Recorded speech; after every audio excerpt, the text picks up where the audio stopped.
Sir நேற்றைய சட்டப்பேரவை நிகழ்வில் விவாதமாகவே போயிட்டு இருந்துச்சு. முதலமைச்சர் வந்தால் எந்திரிக்கணுமா இல்லை உட்காரணுமா அப்படின்னு சொல்லிட்டு அதற்கு சபாநாயகர் அவர்கள் வந்துட்டு இல்லை முதலமைச்சர் வந்தால் எந்திரிக்கணும் அவசியம் இல்லை, அதான் வந்து தமிழர்களோட மரபு அப்படின்னு சொல்லியிருந்தார் சார். இல்லை ரூல் படி என்னதான் சார் வந்திருக்கு?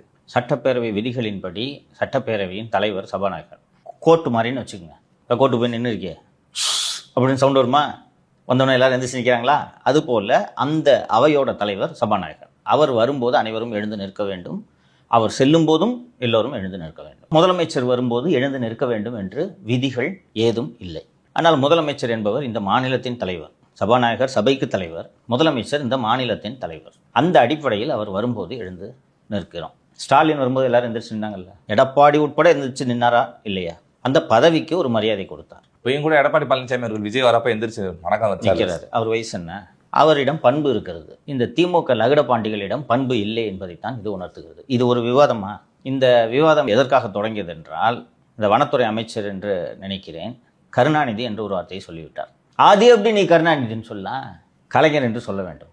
என்ன கரகாட்ட கலைஞரா இது? நீங்கள் உங்கள் தலைவரை பிரியமாக அழைப்பது. ரெக்கார்டில் அவர் பேர் என்ன?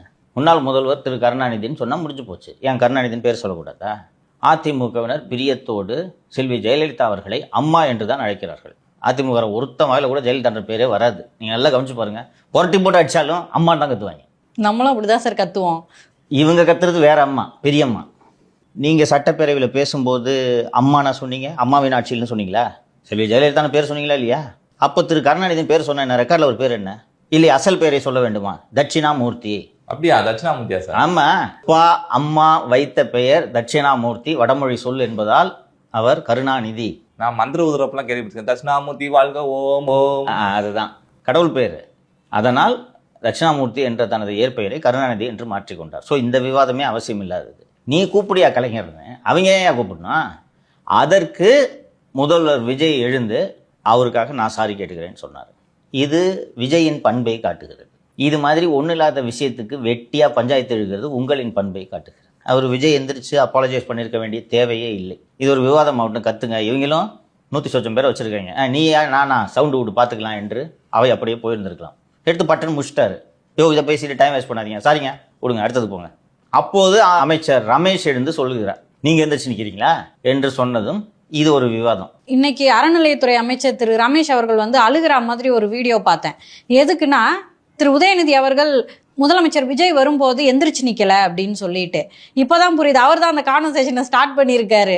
அவருக்கு வந்து சபாநாயகர் திரு ஜேசிடி பிரபாகர் அவர்கள் இல்லை எழுந்து நிற்க வேணாம் அப்படின்னு சொல்லிட்டதுனால பக்குன்றது இருக்கும் போல இருக்கு. ஐயோ நம்ம இந்த கான்வர்சேஷனை ஸ்டார்ட் பண்ணி இந்த மாதிரி சொல்லிட்டாங்களே, நாளைக்கு சிக்கலாயிட போகுதுன்னு ஒரு அழுகையை போட்டு வீடியோ வெளியிடுறாருன்னு நினைக்கிறேன்.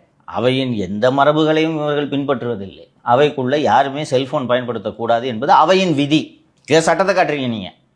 எங்கே எந்திரிச்சு நிற்கணும்னு எங்கேயா இருக்குது என்று ரூலை பேசுகிறீங்க. செல்ஃபோன் எடுத்துகிட்டு வரக்கூடாதுன்னு ரூலில் இருக்குல்ல. ஒரு மூத்த அமைச்சர், திமுகவின் தலைமை நிலைய செயலாளர் நேரு உட்காந்து செல்ஃபோனை நோண்டிட்டு இருக்க வீடியோ வந்துச்சா? இதுக்கு தான் லைவ் வேணான்னு கதறாங்க. நேற்று நேருவும் கதறினார். வேணாங்க என்னங்க நேரம் எல்லாம் லொடுக்குன்னு போடுறீங்க பார்த்துக்கிட்டு இருக்காங்க. இதெல்லாம் லைவ் போயிருக்காங்க. உட்காந்து நோண்டினார் பார்த்தியா செல்ஃபோனை? அண்ணே ஈடி வந்துருச்சுன்னு தம்பி மெசேஜ் அனுப்பிச்சிருப்பாரு.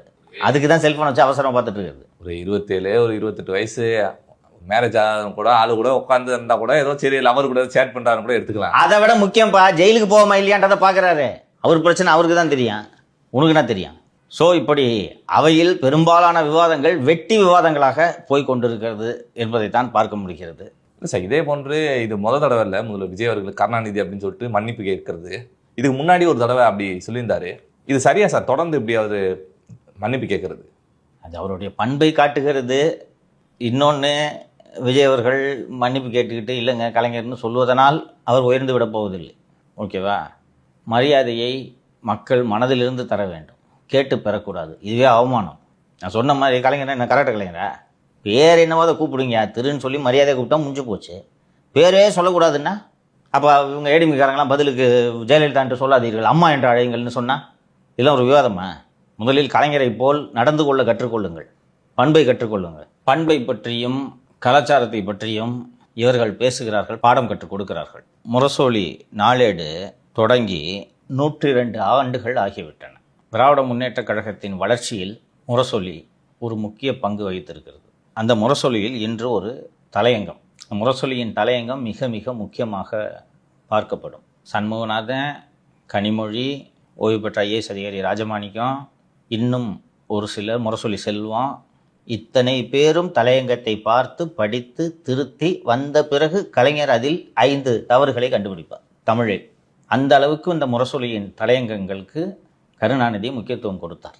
அவர் பெயரை கூட சொல்லக்கூடாது என்று சொல்கிறீர்களே, அவர் சிந்தனையை பின்பற்ற வேண்டும் என்பது உங்களுக்கு தெரிந்திருந்தால் நீங்கள் இன்று முச்சந்தியில் நிற்க மாட்டீர்கள்.